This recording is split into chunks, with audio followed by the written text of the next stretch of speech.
அப்புறம் தெற்கு மாவட்ட செயலாளர் ஞான சௌந்தரி அந்த கட்சி பதவியிலிருந்து நீக்கியிருக்காங்க. அடிப்படை உறுப்பினர் பதவியிலிருந்து நீக்கியிருக்காங்க. எதுக்காக? அரசு வழக்கறிஞராக நியமிக்கப்படுறதுக்கு லஞ்சம் கேட்காங்க அப்படின்னு சொல்லி கோர்ட்டில் வழக்கு தொடர்ந்துருக்காங்க. அதுக்காக வழக்கு பதிவு செய்தது யார் மேலே? உங்கள் புஷி ஆனந்த் அவர் மேலே. அதனால தான் அவரை நீக்கியிருக்கீங்க. ஆனால் நீங்கள் என்ன சொன்னீங்க? லஞ்சம் தரமாட்டோன்னு சொல்லுங்கள். உங்கள் விஜய் இருக்கிறாருன்னு சொல்லுங்கள், இப்படியெல்லாம் சொன்னீங்க.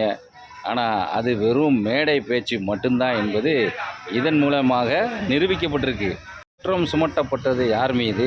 நடவடிக்கை எடுத்தது யார் மீது? என்னங்க சார் உங்கள் நியாயம்?